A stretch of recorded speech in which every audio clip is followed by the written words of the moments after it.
الحمد لله نحمده ونستعينه ونستغفره ونؤمن به ونتوكل عليه ونعوذ بالله من شرور انفسنا ومن سيئات اعمالنا من يهده الله فلا مضل له ومن يضلل فلا هادي له واشهد ان لا اله الا الله وحده لا شريك له واشهد ان محمدا عبده ورسوله ما بعد.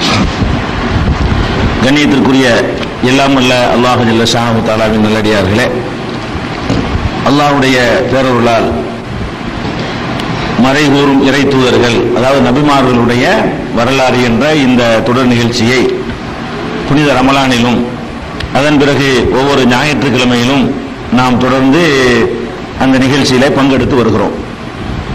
இந்த நிகழ்ச்சியில கடந்த சில வாரங்களாக மூசா நபி அவர்களுடைய வரலாற்றை சொல்லும் பொழுது அவர்களுடைய வாழ்க்கையில சூனியக்காரர்களோடு அவர்களுக்கு ஏற்பட்ட போட்டிகள், அதில் அல்லாஹ் அவர்களுக்கு கொடுத்த வெற்றிகளை சொல்லும் பொழுது சூனியம் என்றால் என்னவென்பதையும் சேர்த்து விளக்க வேண்டிய நிலை ஏற்பட்டது. அதனால் சென்ற வாரம் சூனியம் என்றால் என்ன, அது பற்றிய விளக்கங்கள் குர்ஆன் என்ன சொல்லுகிறது, நபிகள் நாயகம் ஸல்லல்லாஹு அலைஹி வஸல்லமுடைய ஹதீஸுகள் என்ன சொல்லுது என்பதை விளக்கி இருந்தோம். அதுல தான் இந்த சகோதரர் ஞானத்தம்பி அவர்கள் என்ன கேட்கிறாங்கன்னா, நம்ம இந்த இதுதான் பைபிள்னு ஒரு புஸ்தகம் போட்டிருந்தோம் இல்லையா, அதுல சில இடங்கள்ல 7 வருஷம் பஞ்சம் வந்ததாக சொல்லுது, சில இடங்கள்ல 3 வருஷம் பஞ்சம்னு சொல்றாங்க ஒரே விஷயத்தைய. இது ஏன் முரண்பாடா இருக்குது, முரண்பாடு இருப்பது எப்படி இறை வேதமா இருக்க முடியும் என்ற மாதிரி சில காரியங்களை நம்ம அதுல கேள்வி கேட்டிருந்தோம். அதை குறிப்பிட்டவர் கேட்கிறாரு, முரண்பாடு வரக்கூடாது நீங்க தானே சொன்னீங்க, நீங்க சொன்ன அந்த புகாரியுடைய ஹதீஸ்லயே முரண்பாடுகள்லாம் வருது. ஒருத்தர் கிணத்துல உள்ளதை அப்புறப்படுத்தினாங்க ஒருத்தர் சொல்றாரு, இன்னொரு அறிவிப்புல கிணத்துல உள்ளது அப்புறப்படுத்தல என்று வருது. இப்படி நீங்க சொன்னதுல முரண்பாடு வரத்தானே செய்யுது, இது எப்படி எனக்கு புரிந்து கொள்ள முடியவில்லையே என்று அழகான கேள்வி, அற்புதமான கேள்வியை கேட்கிறாங்க. இது ஒரு அடிப்படையான ஒரு விஷயத்தை நம்ம புரிந்து கொள்ளணும். என்ன அந்த சகோதரரும் புரிந்து கொள்ள வேண்டும். என்ன அடிப்படை என்று சொன்னா, இஸ்லாமிய மார்க்கத்தில் எந்த முரண்பாடும் கிடையாது. இஸ்லாமிய மார்க்கத்தில் எந்த முரண்பாடும் கிடையாது.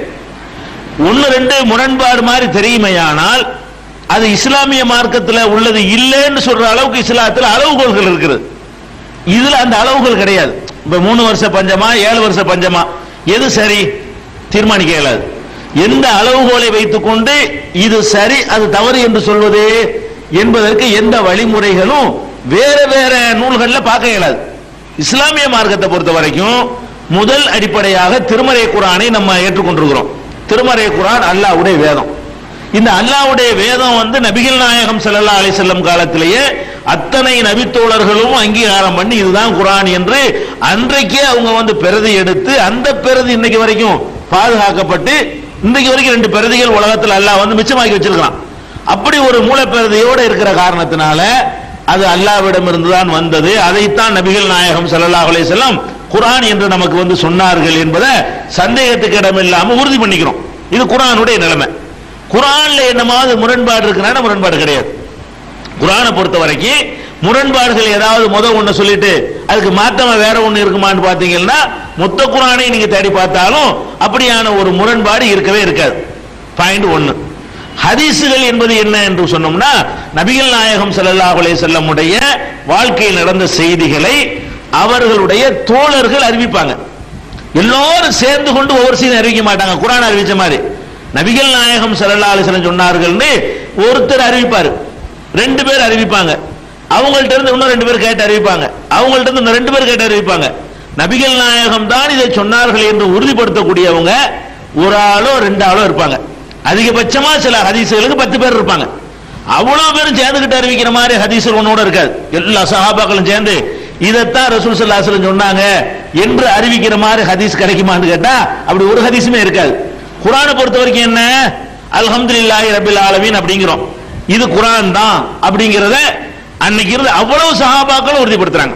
ஒரு ஆள் கூட, ஒரு நபித்தோழர் கூட விடாம எல்லாருமா சேர்ந்து இதுதான் குர்ஆன், இதுதான் அல்லாஹ்வுடைய வேதம்ங்கறாங்க. ஒவ்வொருத்தரும் மனப்பாடம் வேற பண்ணி வச்சிருந்தாங்க. எல்லாரும் குர்ஆனை மனப்பாடம் பண்ணியிருந்தாங்க. ஹதீசுகளை பொறுத்த வரைக்கும் எல்லாரும் எல்லாத்தையும் மனப்பாடம் பண்ணல. இவர் 10 பண்ணியிருப்பாரு, அவர் 20 பண்ணியிருப்பாரு, அவர் 30 பண்ணியிருப்பாரு, இவர் பண்ணது அவர் பண்ணியிருக்க மாட்டாரு, அவர் பண்ணது இவர் பண்ணியிருக்க மாட்டாரு. இப்படி நபிகள் நாயகம் ஸல்லல்லாஹு அலைஹி வஸல்லம் சொன்னதுகளை மனப்பாடம் பண்ணியிருந்தார்கள். இப்படிப்பட்ட மனப்பாடம் பண்ண செய்திகள்ல பொய்யர்கள் சொன்னார்களே. ஆனால் நபித்தோழர்கள் பொய்யரா இருக்க மாட்டாங்க. நபிகள் நாயகத்திலிருந்து நபிகள் நாயகத்திலிருந்து அடுத்து கேட்கிறாங்கல்ல அந்த தலைமுறையில் உள்ளவர்கள் பொய்யர்கள் இருக்கலாம், நினைவாற்றல் குறைஞ்சவங்க இருக்கலாம், முன்னுக்கு பின்ன முரணா பேசுறவங்க இருக்கலாம். அந்த செய்திகள் எல்லாம் தள்ளிடுவோம். அப்ப முரண்பாடா சொன்னாலும் கூட அது சரியில்லை என்று தள்ளுவதற்கு நமக்கு அளவுகோல் இருக்கு. சொல்லக்கூடியவர் பொய்யரா இருக்கக்கூடாது, சொல்லக்கூடியவர் நினைவாற்றல் குறைஞ்சவராக இருக்கக்கூடாது, சொல்லக்கூடியவர் ஒழுக்கம் கெட்டவராக இருக்கக்கூடாது, சொல்லக்கூடியவர் தீய நடத்த உள்ளவராக இருக்கக்கூடாது என்றெல்லாம் அதை உரசி தள்ளுவதற்கு இஸ்லாத்துல வழிமுறை இருக்கு, பதிவு பண்ணி வச்சிருப்பாங்க. அதை தப்புன்னு கண்டுபிடிச்சு தள்ளுவதற்கான வழிமுறை இங்க இருக்கிறது.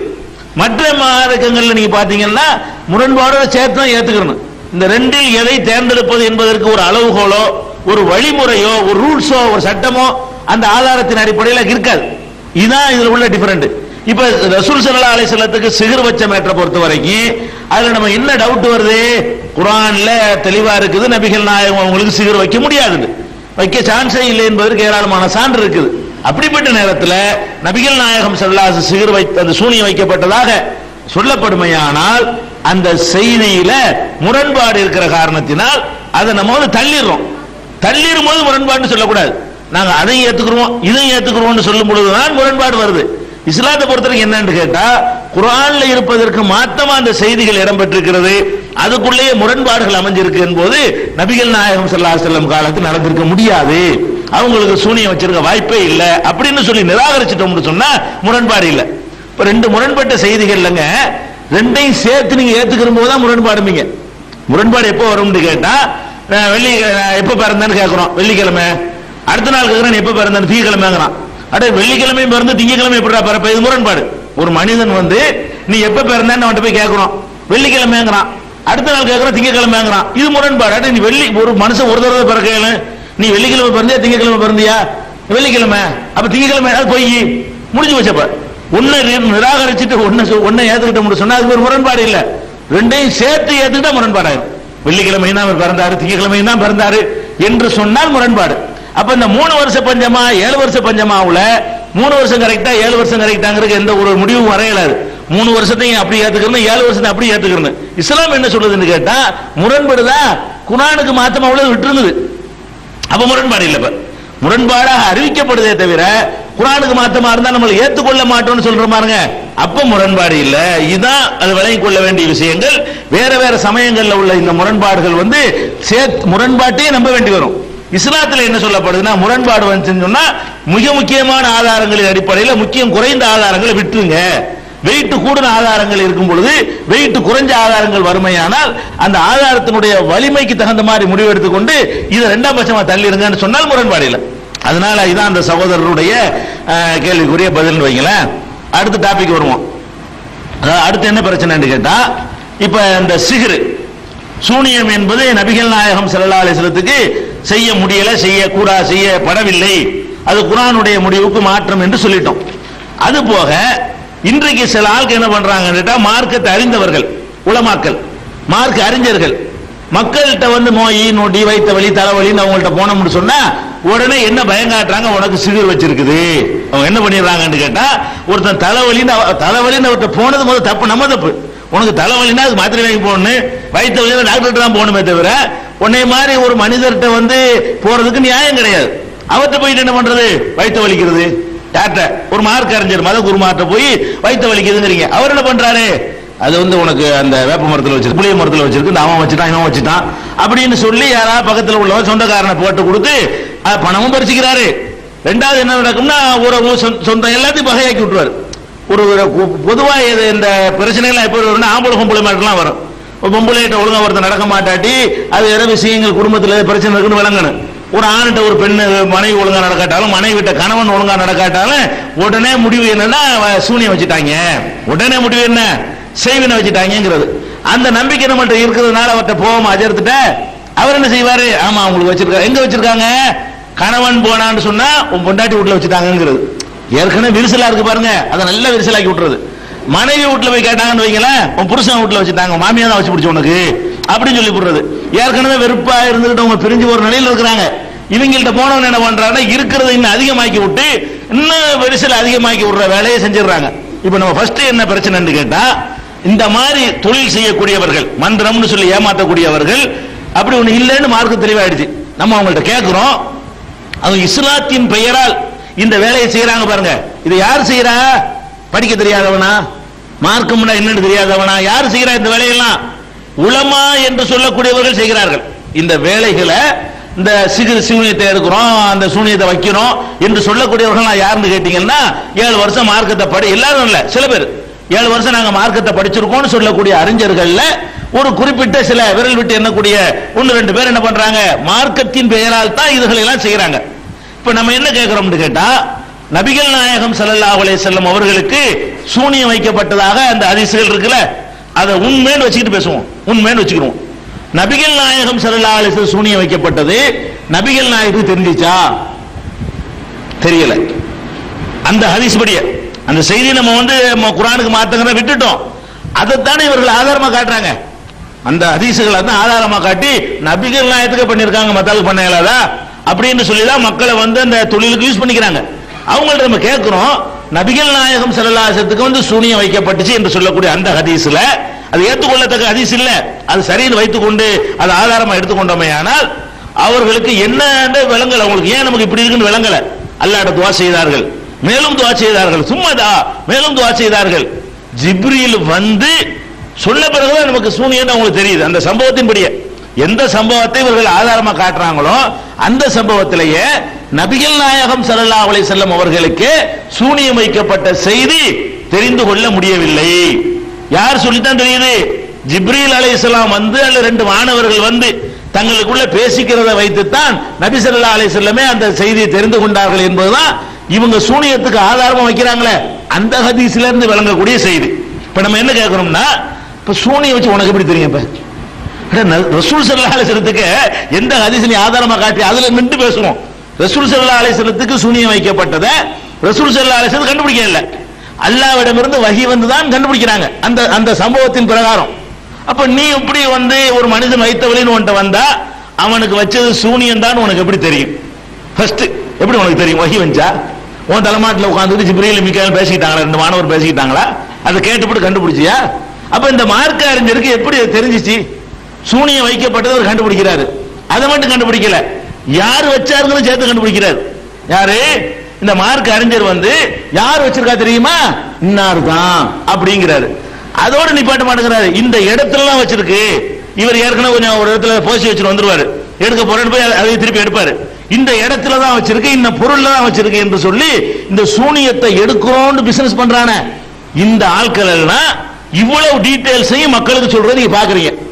எதுக்கு எதை ஆதாரமா காட்டுறாங்க? அந்த நபி ஸல்லல்லாஹு அலைஹி வஸல்லத்துக்கு சிஹ்ர் சூனியம் வைக்கப்பட்டுச்சுன்னு வர்ற ஹதீஸ் இருக்கு, அதைத்தான் ஆதாரமா காட்டுறாங்க. அதை ஆதாரமா காட்டி பேசுறதா இருந்தா இதை எப்படி அவர்கள் கண்டுபிடித்தார்கள்? அப்ப அல்லாஹ்ட்ட இருந்து வஹி வந்தான்னு கண்டுபிடிக்க முடியும். அந்த சம்பவத்தின் அடிப்படையில் நீங்க நம்புறதா இருந்தா கூட அது நபிகள் நாயகம் ஸல்லல்லாஹு அலைஹி வஸல்லம் அவர்களுக்கு மாத்திரம்தான் இறைவனால் அறிவித்து கொடுக்கப்பட்டு கண்டுபிடிக்க முடியுமே தவிர வேற ஒருத்தருக்கு அதை கண்டுபிடிக்க வழி இல்லை. உனக்கு எப்படி தெரிஞ்சிச்சு அதை சொல்லு, அதுக்குரிய அந்த சான்றுகளை காட்டு. ஒருவருக்கு சிகிர் வைக்கப்பட்டது என்பதை தெரிந்து கொள்வது எப்படி என்பதற்கு உன்கிட்ட இருக்கிற ஆதாரம் என்ன? எந்த குர்ஆன் வசனத்துல இன்னென்ன மாதிரி இருந்தா சிகிர் என்று கண்டுபிடிக்கலாம்னு சொல்லப்பட்டிருக்கு? எந்த ஹதீஸ்ல இப்படி இப்படி இருந்தா சிகிர் சூனியம் பில்லி ஏவல் என்று கண்டுபிடிக்கிறதுக்கு வழி என்ன? இது அவர்களுக்கு சொல்ல இயலாது. அப்ப ஃபர்ஸ்ட் என்ன, இந்த ஹதீஸை வைத்துக்கொண்டு ஹதீஸ் சொல்லாத விஷயத்தை அவங்க நடத்திட்டு இருக்கிறாங்க. அந்த ஹதீஸை உண்மை நம்புறவர்களா இருந்தார்களே ஆனால் சூனியம் வச்சிருவாங்கன்னு நம்பணும். அதான அந்த ஹதீஸ்ல உள்ளது. ஆனா அதை கண்டுபிடிக்க இயலாது நம்பணும். அதை கண்டுபிடிக்க இயலாது, யாருன்னு கண்டுபிடிக்க இயலாது, எங்கன்னு கண்டுபிடிக்க இயலாது, எப்போ வச்சான்னு கண்டுபிடிக்க இயலாது. அது அல்லாஹ்வை மலக்கு அனுப்பி சொல்லி தந்தாதான் கண்டுபிடிக்க இயலும். அவ்வளவுதானப்ப அந்த ஹதீஸ்ல இருக்குது. நீ எப்படி உன் பிசினஸுக்கு இந்த ஹதீஸை கொண்டாந்து நினைக்கிற அப்படின்னு ஒரு கேள்வி கேட்டீங்கன்னா இது ஒரு ஃப்ராடு, இது ஏமாத்து வேலை, பித்தலாட்டம் அப்படிங்கிறத விளங்கிக்கலாம். அதே மாதிரி இந்த அந்த அந்த சிகரை சொல்லக்கூடிய அந்த செய்தியிலேயே சிகர் செய்யப்பட்ட அந்த பொருள் கிணத்துல புதைச்சு வச்சாங்க இல்லையா, அதை நபி ஸல்லல்லாஹு அலைஹி வஸல்லம் எடுக்கவில்லை வெளியேற்றல வருது. அது அங்கே இருந்துகிட்டு இருக்கும் பொழுது, அப்படி இருக்கும்போது அல்லாஹ் அதை குணமாக்கி இருக்கிறான். மந்திரத்தில் இந்த பொருள்னால இல்லைங்கிறத காட்டுற மாதிரி தான் சம்பவம் இருக்கு. அப்ப அதை வச்சு பார்க்கக்கூடிய நேரத்திலையும் இவங்க என்ன பண்ணுவாங்க, அந்த பொருளை தோண்டி எடுத்தா தான் உனக்கு அந்த சிகர் போகும், அதை நாங்க தேடி பிடிச்சி எடுத்துருவோம், எங்களுக்கு இவ்வளவு ரூபா கொடு, இதுவும் ஃப்ராடுன்னு விளங்குது. சரி, இந்த சிகிரி என்று ஒண்ணு செஞ்சு இந்த மாதிரி எனக்கு உள்ள தீராத ஒரு வைத்த வழியை அதுக்குரிய காரணத்தெல்லாம் கண்டுபிடிச்சு ஒருவருக்கு நீக்க முடியும்னு சொன்னா, அவ்வளவு சக்தி பெற்ற இந்த மந்திரவாதிகள் என்னத்தையாவது இது மாதிரி ஒரு மந்திர வேலை பண்ணி பணக்காரனை ஆவல, பெரிய கோடீஸ்வரனா இருக்கலாம்ல, பெரிய பெரிய தலைவர்களா இருக்கலாமங்க. அவங்க அவங்க ஏரியா, ஒவ்வொரு மனுஷன் அந்த ஏரியாவில் ஒரு முன்னணி வர விரும்பத்தானே செய்வான். அந்த மாதிரி இந்த சிகிர் பண்ற ஆட்கள்லாம் நீங்க எடுத்து பாருங்க. சூனியம் பண்றேன், அதை எடுக்கிறேன்னு நிக்கிறாங்களா மார்க்க அறிஞர்கள், இவங்க எல்லாம் நம்மள்ட்ட கையேந்திர நிலையில எல்லாம் ஆக்கி வச்சிருக்கணும். யாருமே நல்லா இருக்க மாட்டாங்க. யாரு உங்களுக்கு எல்லாம் சூனியத்தெல்லாம் எடுத்துட்டு வரான், சூனியத்தெல்லாம் எடுக்கிறேன்னு சொல்லவருடைய வாழ்க்கை தரம் என்னன்னு பாத்தீங்கன்னு சொன்னா, அவருக்கு சாப்பாட்டுக்கு வழி இருக்காது. நம்மள்ட்ட நம்ம கொடுக்குற 100 ரூபா, நம்ம கொடுக்குற 50 ரூபா, இதுலதான் அவருடைய கனாத்து ஓடுமே தவிர, அவர் ஏதோ ஒரு சூனிய மந்திரம் பண்ணி ஏதாவது பண்ணிட வேண்டியதுதானே. அப்படி எல்லாம் பண்ணிட இயலாது. அந்த அவர் ஒரு கடை வைக்க வேண்டியது ஒரு ஏரியாவில், அந்த ஏரியாவில் எத்தனை கடை இருக்கு அத்தனை கடைக்காரனுக்கு சிகர் வச்சு விட்டுற வேண்டியது, அவன் மூடிட்டு போயிடுவான். இவருக்கு மட்டும் வியாபாரம் பிச்சுட்டு ஓடும்ல. அப்படி செய்யணும். ஒரு சூனியக்காரரை செய்ய சொல்லுங்களேன். ஒரு சூனியம் பண்ணக்கூடியவர் ஒன்னும் செய்ய வேண்டியது இல்ல. ஒரு ஏரியாவில் மளிகை கடை வைக்க நினைக்கிறாரா, அந்த மளிகை கடை வச்சுக்கிற 50 பேருக்கு சூனியம் வச்சு விட்டுற வேண்டியது. எல்லாரும் படுத்துருவாங்க. இவர் மளிகை கடை மட்டும் தான் இருக்கு, இவர் பாட்டு சம்பாதிக்கலாம். ஜவுளி கடை வைக்க நினைக்கிறாரா, மட்டமான துணியை கூட வச்சுக்கலாம். அந்த ஏரியாவில் இருக்க 50 கடைக்காரனுக்கு வச்சு விட்டுற வேண்டியதான். இப்படி எல்லாம் பண்ணி யாராவது இப்படி ஆயிருக்கிறாங்களா? இந்த மாதிரி எத்திதான காலமெல்லாம் பொழைச்சிட்டு இருக்கிறீங்க. உங்க சூனியத்தை கொண்டு வென்று அந்த மாதிரி எல்லாம் பண்ணலைங்க. அதே மாதிரி இப்ப ஒரு தேர்தலில் உங்க பக்கத்தில் தேர்தல் நடக்குது, பஞ்சாயத்து போர்டு தேர்தல். நீங்களும் வேட்பாளரை போட்டிட்டு 50 பேருக்கும் சூனியம் பண்ணிட வேண்டியதானே. பிரச்சாரத்துக்கு போக மாட்டான்ல, நீங்களா எல்லா ஓட்டையும் அள்ளிட்டு வந்துடலாம்ல. இப்படி எல்லாம் பண்றது இருந்தாலும் செய்யலாம்ல. செஞ்சிருக்காங்களா யாராச்சும்? பார்த்தாலும் அவங்கள பார்த்தாலே தெரியுது பொய்ங்கிறது. இது பொய், இவங்க ஒண்ணுமே செய்யலைங்கிறது. அப்ப இதுகளை நம்ம என்ன செய்யறோம் பார்க்கிறோம். இது எல்லாத்துக்கும் மேல இந்த மார்க்கத்தின் பெயரால் இதை செய்யறாங்கல்ல. அப்படி சிகிரி என்று ஒன்று இருந்தால் கூட, அப்படி சிகிரி செய்கிறேன் என்று ஒருவர் இறங்குவது, அதை எடுக்கிறதுக்காக இருந்தாலும் சரி, செய்யறதுக்காக இருந்தாலும் சரி, அப்படி இறங்குவது மார்க்கத்தில் நல்லதா? ஒரு மார்க்க அறிஞர் செய்ய தகுந்த செயலா அப்படின்னு ஆராய்ச்சி பண்ணி பார்த்தீங்கன்னு சொன்னா, நபிகள் நாயகம் ஸல்லல்லாஹு அலைஹி வஸல்லம் சொல்றாங்க, இஜ்தனிபு சப்அல் முபிகாத், மனிதர்களை அழித்து நாசமாக்குகிற 7 பாவங்களை விட்டு விலகிக் கொள்ளுங்கள். மனிதர்களை டோட்டலா அழித்து நாசமாக்கக்கூடிய பாவங்கள் 7. பெருமானார் ஸல்லல்லாஹு அலைஹி வஸல்லம் சொல்றாங்க 7 இதை நீக்கிருங்க, விலகிக் கொள்ளுங்கள்ங்கறாங்க. அப்ப நபி தோழர்கள் கேட்கிறாங்க, யா ரசூலல்லாஹ் வமா ஹுன்ன, அல்லாஹ்வுடைய தூதர் அந்த 7 என்ன, 7 விஷயங்களை விலகிக் கொள்ளணும்ங்கறீங்களே, அது என்னன்னு கேட்கிறாங்க. அப்ப நபிகள் நாயகம் ஸல்லல்லாஹு அலைஹி வஸல்லம் சொல்றாங்க, அஷ்ஷிர்கு பில்லாஹ், ஒன்னு அல்லாஹ்வுக்கு இணை கற்பித்தல், இரண்டாவது வஸ்ஸிஹ்ரு, இரண்டாவது மேட்டர் சிஹ்ரு சூனியம்.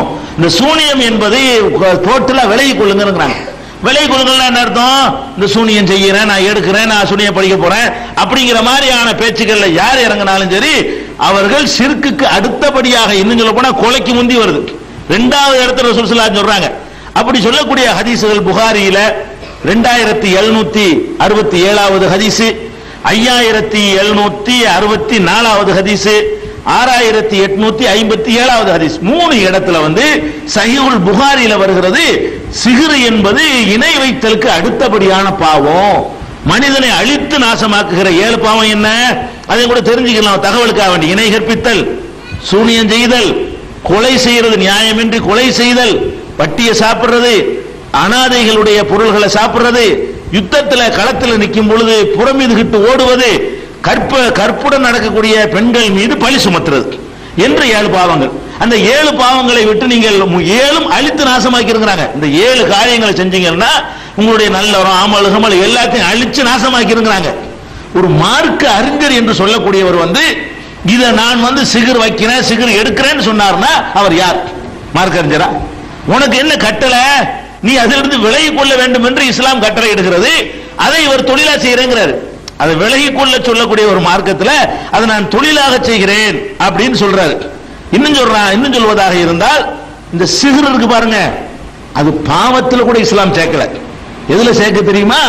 ஒருவன் இந்த சிஹ்ர் செய்கிறேன் இறங்கிட்டான்னு சொன்னா இஸ்லாத்தை விட்டு வெளியேறி இறை நிராகரிப்பாளர்களில் சேர்ந்து விடுகிறான்.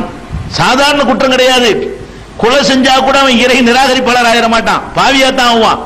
அப்ப மற்ற பாவங்கள் வட்டி திங்கிறான்னா பாவியாத்தான் ஆவான்.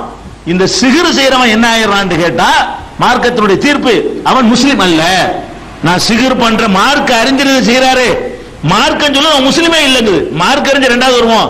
இவர் மார்க்க அறிஞர் என்று தன்னை சொல்லிக் கொண்டு மந்திர வேலை பண்றேங்கிற, தல்சமாத்து பண்றேன், பேய் ஓட்டுறேன், பிசாசு ஓட்டுறேன் அப்படின்னு சொல்லி சிகர் வைக்கிறேன், எடுக்கிறேன். வைக்கிறதுக்கு வைக்கவும் ஆளுக்கு இருக்கிறது, எடுக்கவும் வைக்கிறதும் போய் எடுக்கிறதும் போய், அது ஒரு விஷயம், செட்டிங் நாடகம்.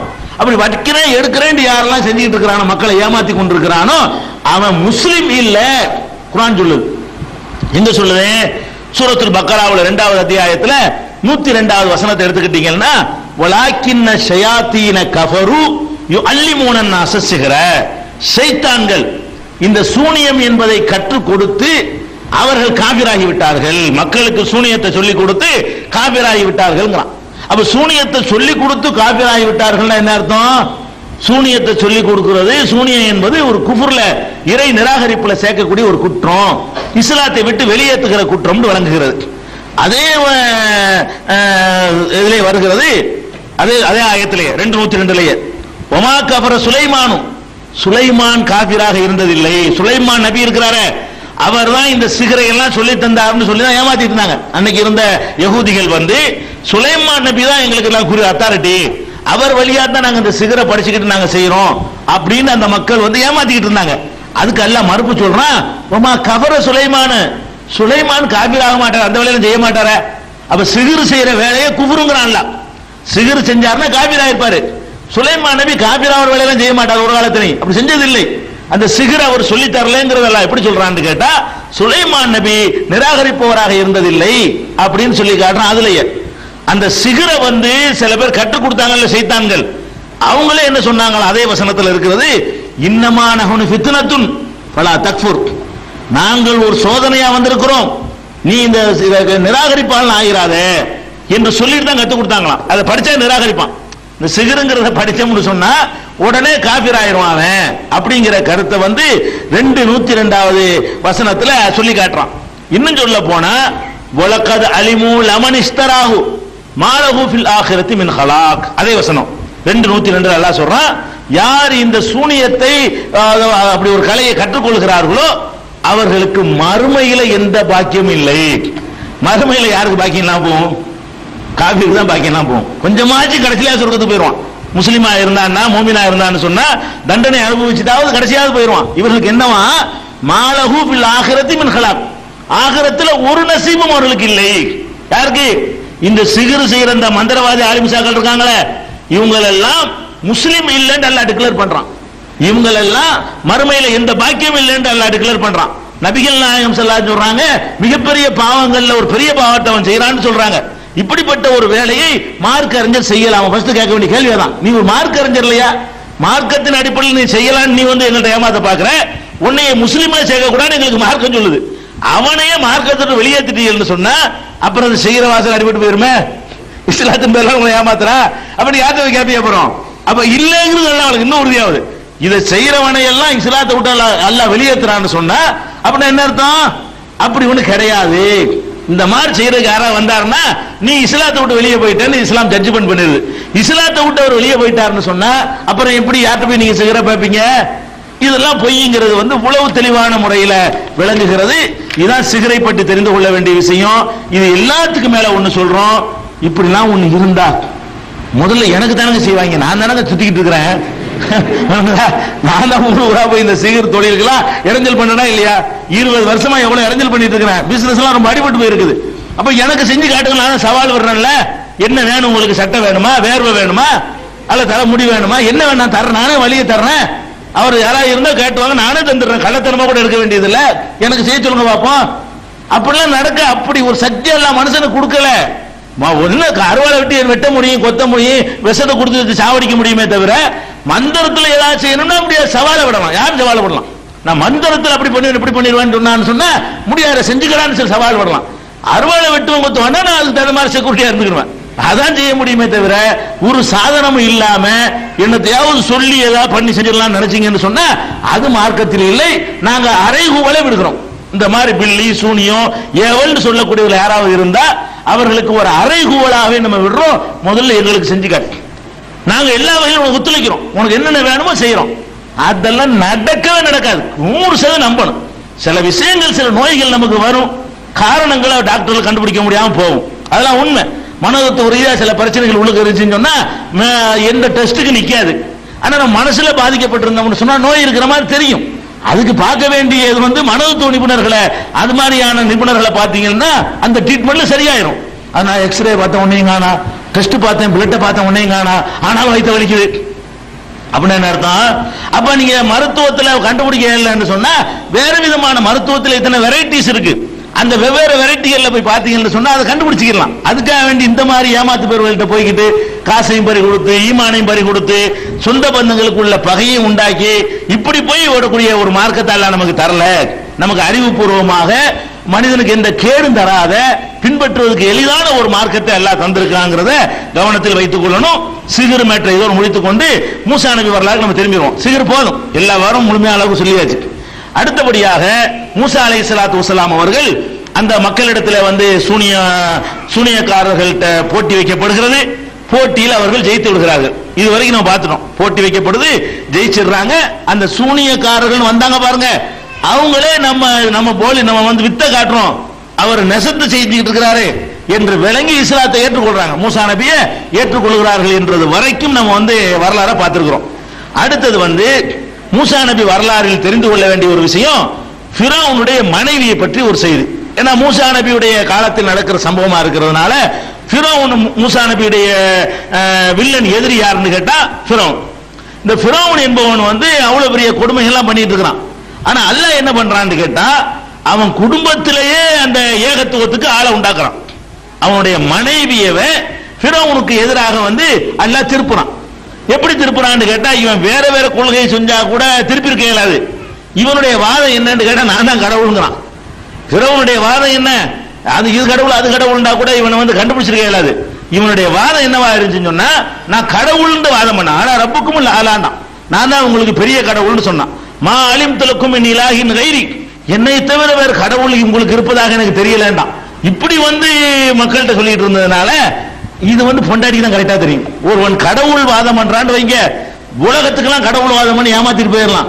வீட்டுக்குள்ள ஏமாத்த இயலாது. 24 மணி நேரம் நடிக்குதல் என்பது ஒரு 5 நிமிஷம் 10 நிமிஷம் உலகத்துல 1 மணி நேரம் மேடையில் நடிச்சிட்டு போயிடலாம். இது ரொம்ப ஈஸியான விஷயம். 24 மணி நேரமும் 365 நாள் நடிக்க இயலுமா? வீட்டுக்குள்ள இருந்தா அவனுடைய யதார்த்தமான நிலை தெரிஞ்சிடும். அவனுக்கு வயிற்று வலி வர்றது நம்ம பார்த்திருப்பாங்க. அவனுக்கு மலச்சிக்கல் 3 நாளைக்கு அகுசு போகாம இருக்கிறது அவன் பட்ட அவஸ்தையை பார்த்திருப்பாங்க. உண்ணுக்கு போகல நம்ம அவஸ்தையை பார்த்திருப்பாங்க. அவன் பசியில துடிக்கிறத பார்த்திருப்பாங்க. சில உணவுகளை சாப்பிட முடியாம இருக்கிறத பார்த்திருப்பாங்க. இவன் போய் கடவுளுங்கிறான். இவன் நம்ம அப்படி விளங்கிருக்காங்க இல்லையா? அந்த அம்மாவுக்கு விளங்கி போச்சு இவன் கடவுளுங்கிறான் பொய் அப்படின்னு சொல்லி மூசா அலைஹிஸ்ஸலாமுடைய அந்த கொள்கையை அவங்க ஏற்றுக்கொள்றாங்க. அது போக எடுத்து வர வளர்த்தாங்க இல்லையா? மூசா நபியை எடுத்து வளர்த்தது யாரு? இந்த ஃபிரௌனும் அவருடைய மனைவியும் தான் எடுத்து வளர்க்குறாங்க. எடுத்து வளர்த்ததுனாலையும் அந்த வளர்ப்பு பிள்ளைங்கிற ஒரு பாசம் ஒன்று இருக்கும். அதனால அவர் சொல்லக்கூடிய கருத்துக்களை காது கொடுத்து கேட்க வேண்டிய நிலைமை. ஒரு பக்கம் பிரச்சாரம், ஒரு பக்கம் கணவனுடைய பலவீனம், அவனுடைய முரட்டுத்தனம், அவனுடைய கடவுளுங்கிற ஒரு வாதம், இதுகளை எல்லாம் சேர்த்து வச்சு பார்த்து அந்த அம்மா அந்த கொள்கையை ஏத்துக்கிட்டாங்க. ஏத்துக்கிட்டதை பொறுத்த வரைக்கும் அல்லாஹ் திருக்குர்ஆன்ல ரொம்ப சிலாகித்து சொல்றான். எந்த அளவுக்கு சிலாகித்து சொல்றான்னு கேட்டா முஸ்லீம் என்பதற்கு எடுத்துக்காட்டு அந்த அம்மா தாங்கிறான். நீங்கள் முஸ்லிம்கள் மோமின்கள் இறைவனை ஏற்றுக்கொண்ட சமுதாயம் என்று நீங்கள் இருந்தீர்களே, ஆனால் உங்களுக்கு எடுத்துக்காட்டு எங்க இருக்குன்னு கேட்டா இந்த அம்மாவிடத்துல தான் எடுத்துக்காட்டு இருக்கிறது அல்லாஹ் சொல்றான். 66வது அத்தியாயத்துல 11, 12 ஆகிய 2 வசனங்கள் எடுத்து பார்த்தீங்கன்னா அல்லாஹ் சொல்றான், வலரபல்லாஹு மஸலன் லில்லதீன ஆமனு, நம்பிக்கை கொண்ட மக்களுக்கு அல்லாஹ் முன் மாதிரியாக எடுத்து காட்டுகிறான். இம்ரஅத்த ஃபிரௌன், ஃபிரௌனுடைய மனைவியை முன்மாதிரியாக அல்லாஹ் உங்களுக்கு எடுத்து காட்டுகிறான். அந்த அம்மா தான் நீங்கள் இறை விசுவாசிகளா இருப்பீர்களே, ஆனால் அந்த அம்மா தான் உங்களுக்கு மாடல், முன்மாதிரி. அது என்ன அப்படி என்ன மாடல்? அந்த அம்மாட்ட அப்படி மாடலுக்கு என்ன இருக்குது? நாமெல்லாம் கூட உம்மத்தை முகமது ஸல்லல்லாஹு அலைஹி வஸல்லம் உடைய உம்மத்தா சமுதாயமா இருக்கக்கூடிய நாம கூட அவங்கள முன்மாதிரியா கொள்ற அளவுக்கு இப்படி என்ன அம்சம் அவங்கள்ட்ட இருந்துச்சு அப்படின்னு கேட்டா அதையும் அல்லாஹ் சொல்றான். இது காலத் ரப்பி இப்னிலி இந்தக பைத்தன் ஃபில் ஜன்னா. அந்த அம்மா சொன்னாங்க, என்ன சொன்னாங்கன்னு கேட்டா, இறைவா உன்னுடைய சொர்க்கத்துல எனக்கு ஒரு மாளிகை நீ எழுப்பி விடு. அவங்க கேட்கிறாங்க. இப்ப இருக்கிறதே மாளிகைலாம் இருக்கிறாங்க. ஃபிரௌனுங்கிற ஒரு மன்னனா இருந்தா மன்னனுடைய மனைவி யாரா இருப்பாங்க? பட்டத்து ராணியா இருப்பாங்க. அவர் ராஜாவா இருந்தார்னு சொன்னா அவருடைய மனைவி என்னவா இருப்பாங்க? பட்டத்து ராணியா இருப்பாங்க. பட்டத்து ராணிகளுக்கு என்னென்ன கிடைக்கும் உலகத்துல அவ்வளவு உங்களுக்கு கிடைக்கும். அரண்மனை இருந்துச்சு, நீச்சல் குளம் இருந்திருக்கும், அதுவும் அந்த எகிப்துடைய நாகரிகம் பழமையான நாகரிகம், அதுல எல்லா வசதிகளும் அந்த அட்வான்ஸா உலகத்துக்குலாம் அவன் தான் முந்திருப்பான். எந்த மாதிரியான வசதிகள் எடுத்துக்கொண்டாலும் பழமையான நாகரிகத்துக்கு சொந்தமானதுல எகிப்து நாகரிகம் முந்தியது. அப்படியான நாகரிகம் மிக்க ஒரு சமுதாயத்தில் இருக்கும் பொழுது அவ்வளவு அற்புதமான கட்டடங்களும் அரண்மனைகளும் நீச்சல் குளங்களும் நகைகளும் ஆபரணங்களும் பல்லக்குகளும் அதை தூக்குவதற்கு எடுபடிகளும் ஏவல் ஆட்களும் இப்படியான வசதிகளோடு நம்ம இருந்திருப்பாங்க. அவங்க அந்த ஃபிரௌனை கடவுள்னு ஏத்துக்கிட்டாலும் சரி அல்லது ஏத்துக்கிறாம கொஞ்சம் நடிச்சிருந்தா கூட சரி அந்த வசதிகளை அனுபவிச்சுக்கிட்டே இருந்திருக்கலாம், நடிச்சு கூட இருந்திருக்கலாம்ல. இந்த அம்மா என்ன பண்ணிட்டாங்க தெரியுமா? போடாட்டாங்க, நான் ஏத்துக்க முடியாது, நீ கடவுள் கிடையாது, இந்த அகில உலகத்தையும் படைத்த ஒரு கடவுள் இருக்கானே தவிர மனுஷனை கடவுளாக்குறவளே என்று புருஷனா இருந்தாலும் சரி மனுஷனை கடவுளாக்க மாட்டேன் அப்படின்னு சொல்லி இந்த அம்மா உறுதியா இருந்ததுனால என்ன நடந்துச்சு? இருக்கிற அரண்மனையில தூக்கி எறியப்படுறாங்க. இருக்கிற அரண்மனையை இழக்க வேண்டி வருது. அரண்மனை, இந்த சொகுசு, அந்த வசதி வாய்ப்புகள், இந்த இதுகளை எல்லாம் ஆண்களை விட பெண்களுக்கு இழக்க முடியாது. ஆம்பளை இழந்துருவான். எதை இழந்துருவான்? இந்த மாதிரி வெளி பகட்டுகள் இருக்கு பாருங்க, இந்த பகட்டுகளை ஆம்பளை 2 சட்டையை போட்டு அதையே போட்டு காலமெல்லாம் போயிட்டு இருப்பான். 40 சட்டை வச்சுக்கணும் ஆசைப்படவே மாட்டான். 2 சட்டை இருந்தா கூட இன்னைக்கு ஒண்ணு நாளைக்கு ஒண்ணு போட்டு துவச்சு போட்டுட்டு அவன் என்ன செய்வான்? வெளியில அந்தஸ்தோட இருந்துருவான். ஒரு பெண்ணுக்கு அப்படி இருக்க முடியாது. 400 சேலை இருந்தாலும் இன்னொரு 400 சேலை இருந்தா தான் அவங்களுக்கு திருப்தி அடையும். அந்த மாதிரி நிறைய இருக்க வேண்டும் என்று அவங்க என்ன செய்வாங்க? ஆசைப்படுவாங்க. அது மாதிரி நகை நட்டு அது இதுன்னு சொல்லி எல்லாத்திலையுமே நம்மளுக்கு இவ்வளவு இருக்குன்னு காட்டுற இயல்பாக அப்படி இருக்கிறாங்க. இயல்பாகவே அப்படி அவங்க படைக்கப்பட்டு இருக்கிறத நம்ம பார்க்கிறோம். நம்ம ஆம்பளை எவ்வளவு பெரிய ஒரு 1 லட்சம் ரூபாய்க்கு நான் ஒரு சட்டை எடுக்கிறேன்னு வைங்க, அப்படிலாம் சட்டை இல்ல. ஆம்பளை போட மாட்டான், எதை நம்பி போடுவான்? வாங்கினதும் போடுவான். ஆம்பளை இப்படி போட மாட்டான். ஒரு பேச்சுக்கு வச்சுக்கிருவோம், 1 லட்சம் ரூபாய்க்கு நான் சட்டை போடுறேன்னு வைங்களேன், இந்த 1 லட்ச ரூபாய் சட்டையை கொண்டு போய் பார்த்து நல்லா இருக்கா 4 பேட்டு காட்ட மாட்டேன். பொம்பளையில என்ன செய்வாங்க? ஒரு நல்ல ஒரு ட்ரெஸ் எடுத்தாங்கன்னா அது அவ்வளவு பேட்டு காட்டினா தான் அவங்களுக்கு மனசு ஆறும்.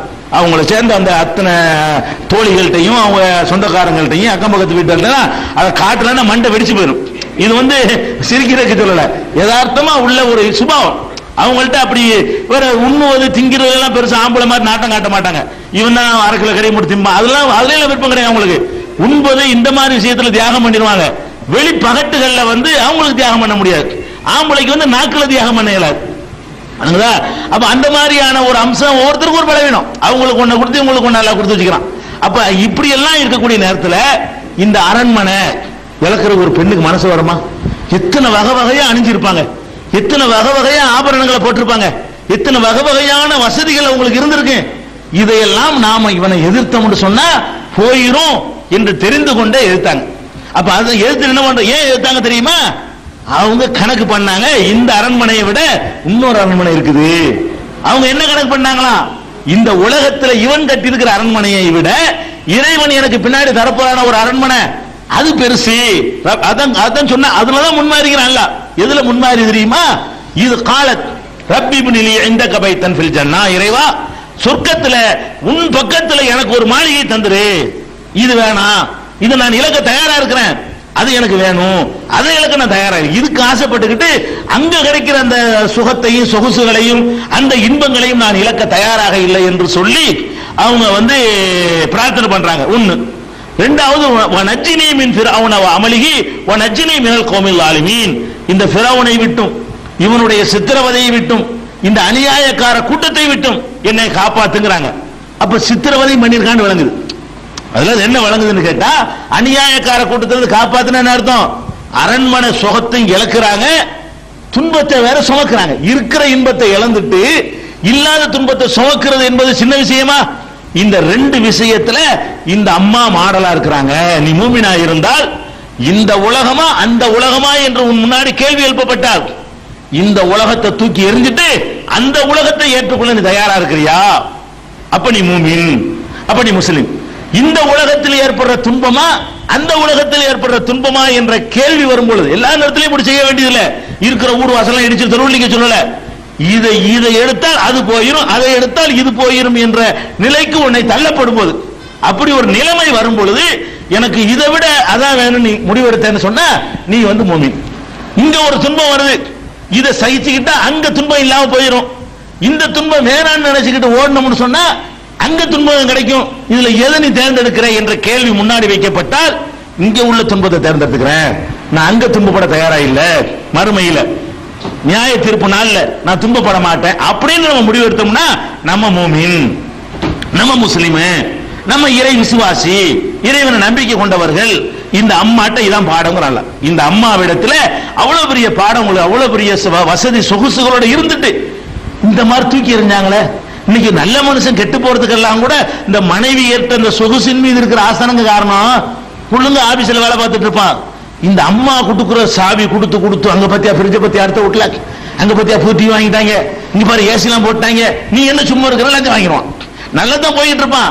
இவங்களுடைய நச்சரிப்பு தாங்க இயலாம தான் என்ன பண்றது, என்ன இந்த உலகத்தில் அடுத்த ஆட்கள் மாதிரி நம்மளும் இருக்கணும் என்று சொல்லி இந்த பகட்டின் மீது ஆசைப்பட்டு நல்லவர்கள் எல்லாம் கூட லஞ்சம் ஊழல் எல்லாம் திளைச்சு போறதுக்கு காரணமாக இது அமைஞ்சிடுறது நம்ம உலகத்தில் நிறைய குடும்பங்கள்ல பாக்குறோம். அப்படி எல்லாம் இருக்கக்கூடிய ஒரு பெண் வந்து அதெல்லாம் ஜெயிச்சு இதெல்லாம் பெருசே கிடையாது, போடான் இந்த அரண்மனை தூக்கிட்டு போ, இந்த புடவை எடுத்துட்டு போய் எல்லாத்தையும் ஆபரம் எல்லாத்தையும் நீயே வச்சுக்க, எனக்கு அதான் வேணும் என்று தேர்ந்தெடுத்தாங்களே.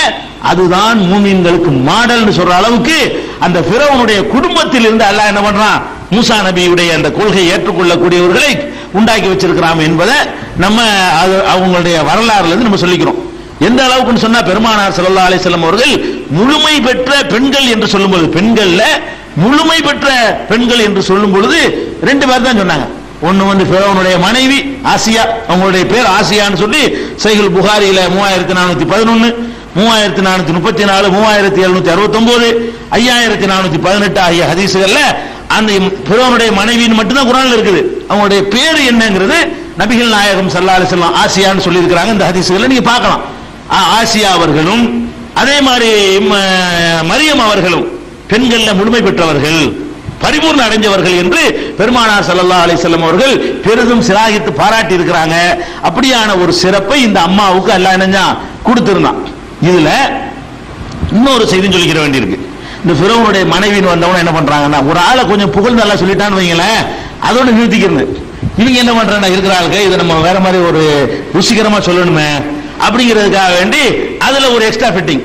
என்ன ஃபிட்டிங்னு கேட்டா, இந்த ஃபிரௌனுடைய மனைவி இருக்காங்களே, இவங்களை சொர்க்கத்தில் அல்லாஹ் ரசூலுல்லாஹ்வுக்கு மனைவியாக்குமா, இப்படி ஒரு கதை பயான்கள்ல சொற்பொழிவுகள்ல நிறைய நூல்கள்ல மாத பத்திரிகைகள்ல பிரசுரங்கள்ல எல்லாம் இதுகளை குறிப்பிட்டு இருக்கிறாங்க. அதாவது ஆயிஷா நாயிட்டு ரசூலுல்லாஹ் சொன்னாங்களாம், என்ன சொன்னாங்களாம், எனக்கு வந்து சொர்க்கத்துல வந்து இந்த மரியம் அவங்களையும் ஈசா அலைஹிஸ்ஸலாமுடைய தாயார் மரியமையும் ஃபிரௌனுடைய மனைவி இருக்காங்களே அவங்களையும் வந்து அல்லாஹ் எனக்கு வந்து கல்யாணம் பண்ணி தருவான், உனக்கு தெரியுமா, எனக்கு திருமணம் பண்ணி தர போறான் என்று நபிகள் நாயகம் ஸல்லல்லாஹு அலைஹி வஸல்லம் சொன்னதாக அந்த இப்பதான் கட்டினாங்க. அந்த காலத்தில் கட்டிட்டாங்க, ஒரு 1000 வருஷத்துக்கு முன்னாடியே இட்டு கட்டி பொய்யான செய்திகளை எல்லாம் சொல்லி வச்சிருக்கிறாங்க. இது தபரானிங்கிற நூல்ல இருந்தாலும் இதை சொல்லக்கூடியவர் ஹாலித் பின் யூசுப் என்பவர் தான் இதை சொல்றாரு. இவர் வந்து இவருடைய செய்திகளை வந்து யாருமே ஏத்துக்கிறது இல்லை. இவர் பலவீனமான ஒரு ஆளு, கூட குறைய சொல்ற ஆளு, உள்ளதை பேசுற ஆள் இல்ல என்ற காரணத்தினால் இவர்கள் நிராகரிக்கப்பட்ட ஒரு நூல்ல தான் இருக்கிறது. அதே மாதிரி இன்னொரு அறிவிப்புல வந்து முகமது இப்னுல் ஹசன் என்பவர் இடம்பெற்றிருக்கிறாரு. அவர் வழியாக இந்த செய்தி சொல்லப்படுகிறது. அவர் நம்பகமான ஆள் இல்லை, நம்பிக்கை இல்லாத 2 ஆட்கள் வழியாகத்தான் இந்த செய்தி இடம்பெற்றிருக்கிறது நம்ம பார்க்கிறோம். அதனால வந்து இந்த மாதிரியான இட்டுக்கட்ட கதைகளை விட்டுற வேண்டியது, அவங்க சிறந்தவங்க ஒத்துக்கணுமே தவிர ரசூலுல்லாஹ் போய் அங்க போய் கல்யாணம் பண்ணி கொடுக்கறதுனாலயோ அப்படியெல்லாம் ஒன்றும் மார்க்கத்தில் கிடையாது. அவர்களுக்கு ஏற்ற ஒரு வாழ்க்கை துணை எல்லாம் என்ன செய்யுமா கொடுப்பான், அவங்களுக்கு ஏற்ற மாதிரியான ஒரு வாழ்க்கை, அவங்களுடைய நல்லதுக்கு தகுந்த மாதிரி துணையை கொடுப்பான். அது நபிகள் நாயகத்துக்கு தான் அவங்கள மனமுடிச்சு வைப்பான் என்றெல்லாம் சொல்வது வந்து ரொம்ப அதிகமான கற்பனை, இட்டுக்கட்டப்பட்ட செய்தி, பொய்யான செய்தி, அதுக்கு ஆதாரம் கிடையாது என்பதை நம்ம விளங்கிக்கிறோம். இது மூசா நபி வரலாறுல அவங்களோட தொடர்பு இருக்கிறனால, மூசா நபியோட நேரடியாக தொடர்பு இல்லாவிட்டாலும் கூட அவங்களுடைய கொள்கை ஏற்றுக்கொண்ட ஒரு அம்மா என்ற ஒரு அடிப்படையிலையும் அவங்க யாரை எதிர்த்தாங்களோ அந்த குடும்பத்திலேயே இந்த ஏகத்துவ தென்றல் வீசியது என்ற தகவலுக்காக வேண்டியும் இதையும் நம்ம மூசா நபி வரலாறாக தெரிந்து கொள்ள வேண்டும். அடுத்து என்ன விஷயம் என்று கேட்டால், இன்னொரு கதை. இந்த ஃபிரௌனுடைய மனைவி ரசூலுல்லாஹ்வுக்கு கல்யாணம் பண்ணி வைக்கும் போது அதுக்கு ஒரு ஃபிட்டிங் பண்றாங்க. என்ன பண்றான்னு கேட்டா, ஃபிரௌன் வந்து கெட்டவன், இந்த அம்மா நல்ல அம்மாவா இருக்கிறாங்க, அவங்க 2 பேரும் எப்படி குடும்பம் நடத்திருக்க முடியும், அப்ப அதுக்கு ஒரு கதையை உண்டாக்குவோமே சொல்லிட்டு அடுத்த கட்டுரை, இவன் வந்து ஆண்மை இல்லாம இருந்தான் ஃபிரௌனு, இந்த அம்மாவை எல்லாம் காப்பாத்துறதுக்காக வேண்டி அவனை ஆண்மை இல்லாம ஆக்கி வச்சிருந்தாங்க. அப்படி ஒரு கிஸ்ஸா. யார் ஃபிரௌனுக்கு ஆண்மை கிடையாதான், இந்த அம்மா வந்து கிட்ட நெருங்க மாட்டானா, அந்த மாதிரி இருந்தாங்கிற மாதிரி ஒரு கிஸ்ஸா. அதுக்கப்புறம் என்னன்னு கேட்டா இன்னொரு கதை என்னன்னு கேட்டா, அப்படி நெருங்குவான சமயத்துல நெருங்கும் போது அவனுக்கு கையெல்லாம் வழங்காம போயிருமா, அப்புறம் திரும்பி விலகிடுவானா. இப்படி அதான் அவங்களை வந்து தீண்டவில்லைன்னு சொல்றாங்க. அப்படி இப்படி எல்லாம் சொல்வதற்கு மார்க்கத்துல எந்த ஆதாரமும் கிடையாது. அவங்க கணவன் மனைவியா இருந்தாங்கன்னா இம்ராத் பிறவனுடைய மனைவின்னு அல்லாஹ் வந்து அந்த டைட்டில போட்டே சொல்றான். அல்லாவே பிறவனுடைய பேரை கூட சொல்லாம அவனோட சேர்த்து சொல்றான், ஆசியான்னு சொல்லிட்டு போயிருக்கான். அல்லாஹ் பேரை கூட தவிர்த்து என்ன பண்றான், இம்ராத் பிறவனுங்கிறான். பிறவனுடைய மனைவினா ஒரு கணவன் மனைவிக்குள்ள என்னவா நடந்திருக்குமோ அதெல்லாம் நடந்திருக்கும். அதனால எல்லாம் குற்றம் இல்லை, அந்த சமுதாயத்துக்கு குற்றம் இல்லை. ஒரு பெண் இருக்காங்க, அவங்க இந்த கொள்கையை ஏற்றுக்கொண்டாங்க, ஆனால் கணவன் ரொம்ப கெட்டவனா கொடியவனா இருக்கிறான், அதுக்காக அவனோட தாம்பத்தியம் நடத்தாம இருக்க முடியுமா, ஓடியா போயிட முடியும். சக்தி இருந்தால் பிரிஞ்சு கொள்ளலாம், இல்லைன்னா சேர்ந்து இருந்தால் குற்றமாகாது. அந்த மாதிரியான ஒரு அடிப்படையில் அவங்க வந்து பிறவன் வந்து அந்த பொண்ணோட குடும்பமே நடத்தல, தாம்பத்தியம் ஈடுபடவே இல்லை, அதனால அவங்களுக்கு பிள்ளையே பிறக்கல, இந்த மாதிரி எல்லாம் சொல்வதற்கு வந்து மார்க்கத்தில் எந்த ஆதாரமும் இல்லை. எந்த ஒரு பொய்யான ஹதீஸும் கூட கிடையாது, சும்மா கதை தான் இருக்குது, கிஸ்ஸா தான் இருக்குது. அடுத்த பிரச்சனை என்னன்னு கேட்டா, மூசா அலைஹிஸ்ஸலாம் பிரச்சாரம் பண்ணாங்க, ஜெயிச்சாங்க, எல்லாம் முடிஞ்சு போச்சு. அதுக்கப்புறமும் பிறவன் வந்து திருந்துற மாதிரி இல்லை. அவன் ஏத்துக்கொண்ட மக்களே கொள்றேன்ட்டானே. அந்த மந்திரவாதிகளையே உங்களை மாறுகை வாங்குவேன், உங்களை வந்து கழுமரத்தில் ஏத்துவேன், கொள்ளுவேன் சொல்லிட்டான். இதுக்கு அப்புறம் இவ்வளவும் பார்த்த பிறகு அல்லாஹ்ட்ட இருந்து ஆர்டர் வந்துருச்சு, என்ன வெளியேறிருங்க, இனிமே இந்த ஊர்ல இருந்து கொண்டு வேலை இல்லை. மூசா நபி எதுக்கு அனுப்பப்பட்டாங்க? ஒன்னு ஏகத்துவ கொள்கையை சொல்வதற்கு அனுப்பப்பட்டாங்க, ரெண்டாவது இஸ்ராயேல் மக்களை மீட்பதற்கு அனுப்பப்பட்டாங்க.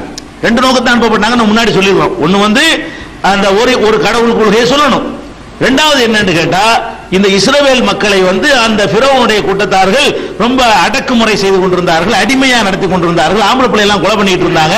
இந்த மாதிரி அடக்குமுறை செய்யும் பொழுது அவங்களை மீட்பதற்கு மூசா அலைஹிஸ்ஸலாம் குரல் கொடுத்தாங்க, என்னோட அனுப்பிடு, அவங்களை சித்திரவதைப்படுத்தாத, எங்களை தனியா பிரிச்சு விட்டுரு, உன்னோட வச்சுக்கிட்டு அவங்களை நாசமாக்காத என்றெல்லாம் அவர்கள் வந்து என்னஞ்சாங்க கேட்டாங்க. அவன் அதை ஒத்துக்கிட்டு நீ இதை செய்ய அதை செய்ய, நான் செய்கிறேன், மந்திரத்தை காட்டு, போட்டி வை, ஜெயிச்சுதுன்னா உன் கோரிக்கை ஏத்துக்கிறேன் சொன்னான். எந்த ஒரு கோரிக்கையும் ஏற்றுக்கொள்ளப்படவே இல்லை.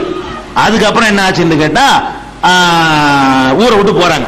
மூசா அலைஹிஸ்ஸலாம் அவர்கள் இனிமே இந்த ஊர்ல இருந்து வேலை இல்லை அப்படின்னு சொல்லி அங்க இருந்து கிளம்பி தன்னுடைய மக்களை அழைத்து கொண்டு, இஸ்ரவேல் மக்களை எல்லாம் இரவோட இரவாக அழைத்து கொண்டு என்ன செய்யறாங்க, அதை கொண்டு போறாங்க.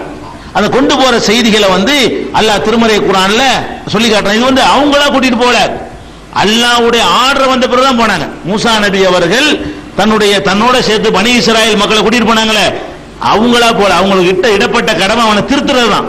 திருத்துற விட்டுட்டு அவங்களா ஓடி போல. அல்லாஹ் சொல்லி காட்டுறான்.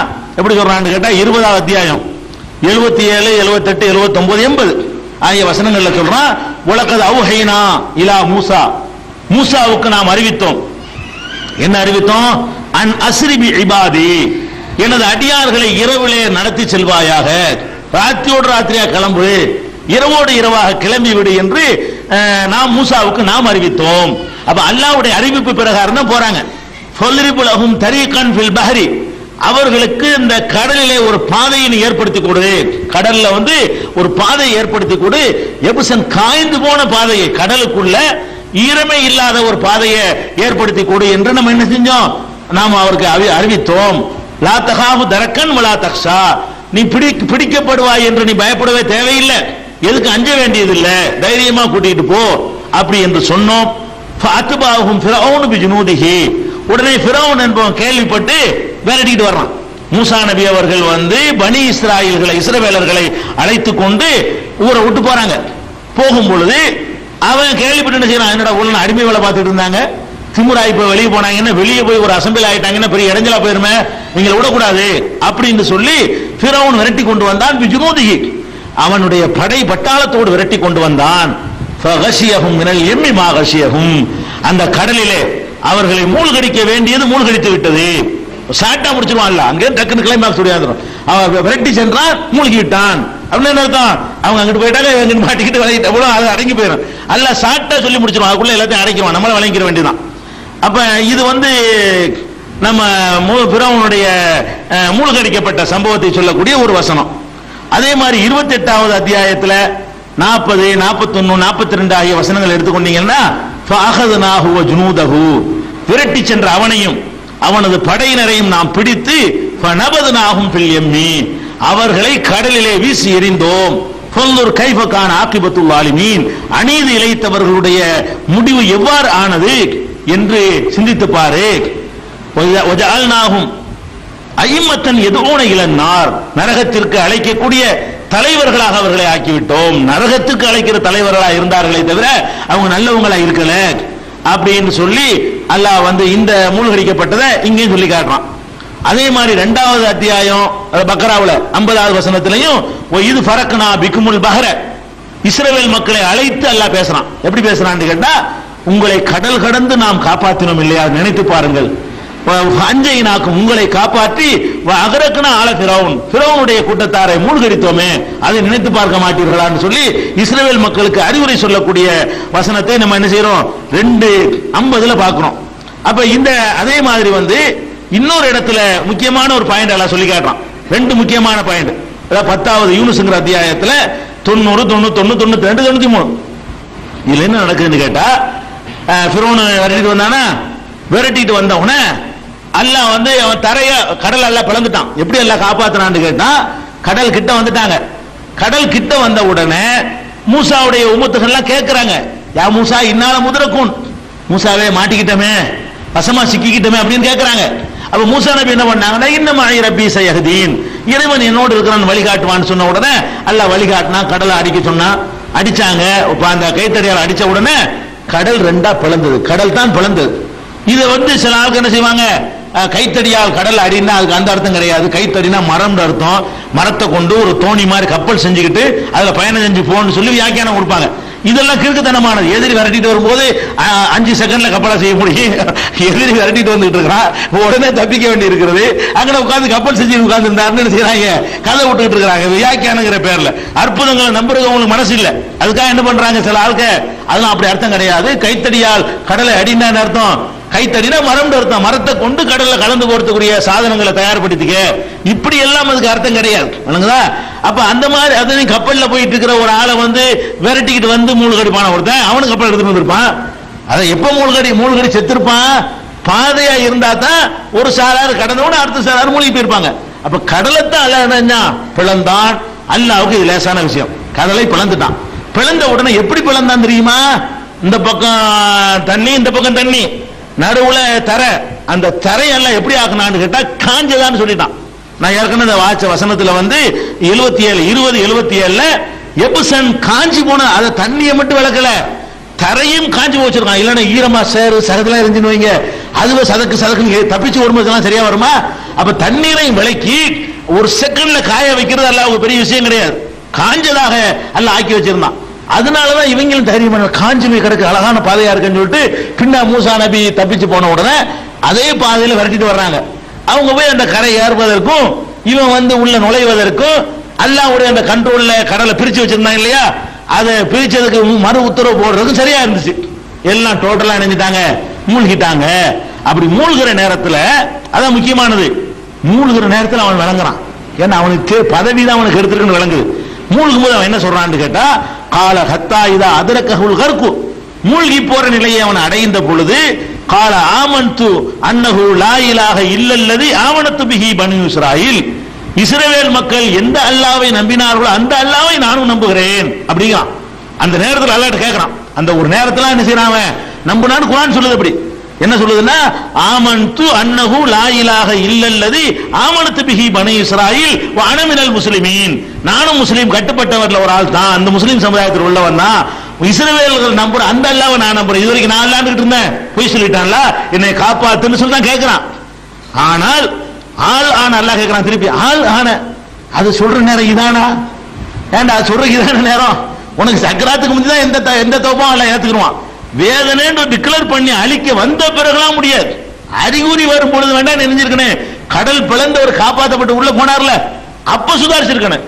என்னடா இது கடல் பழக்கமா, ரெண்டா பிளந்து இந்த ஆல்பா சாதாரண உள்ள போறாரா, என்னமோ நடக்க போகுது, நம்ம இப்ப திருந்துறதுதான் கட்டம் நினைச்சிருக்கணும். அப்ப கூட இந்த அற்புதத்தை கண்ணால பார்த்து வரட்டு தான் பாக்குறான். அற்புதத்தை கண்ணால பார்த்துட்டு போய் விரட்டி கொள்ளணும் தான் போனானே தவிர அப்ப திருந்தல கட்டத்துல திருந்தல. கழுத்துக்கு தண்ணி வந்தவன ஓடிட்டு ஆமன் துண்டா எப்படி எல்லாம் ஏத்துக்கணுமா? ஆள் ஆன அல்லாஹ் கேட்கிறான், இப்பதானாடா கது அசைத்த கபலு, இதுக்கு முன்னாடி நீ மாறு செய்து கொண்டிருந்தாய், குந்தமினல் முஃப்ஸிதீன், குழப்பம் வேற செய்து கொண்டிருந்தாய், அப்படின்னு சொல்லிவிட்டு அல்லாஹ் கேட்கிறான். அல்லாஹ் வந்து பேசுறான். அல்லாஹ் கூப்பிட்டான்ல, யா அல்லாஹ் என்னை காப்பாத்துன்னு சொன்ன காரணத்தினால, நானும் இறைவனை ஏற்றுக்கொண்டேன்னு சொன்ன காரணத்தினால உடனே அல்லாஹ்வே மறுமொழி கூறுறான், டேய் அல்யௌம நுனஜ்ஜீக பிபதனிக, உன்னுடைய உடலை நாம் பாதுகாத்து வைப்போம். உன் உடலை என்ன செய்வோம்? பாதுகாத்து வைப்போம். லி தக்கூன லிமன் கல்பக ஆயா, உனக்கு பின்னாடி வருபவர்களுக்கு நீ ஒரு அத்தாட்சியாக திகழ வேண்டும் என்பதற்காக உன் உடம்பை நாம் பாதுகாத்து வைப்போம் அப்படின்னு சொல்லி, ஒயின்ன கதீரம் மினன் நாசி அன் ஆயாத்தினா லகாஃபிலூன், அதிகமான மக்கள் நம்முடைய அற்புதங்களை அத்தாட்சிகளை கண்டுகொள்ளாமலே இருக்கிறார்கள் அப்படின்னு எல்லாம் முடிக்கிறான். இது இஸ்லாத்தினுடைய ஒரு தனி சிறப்பு தான்.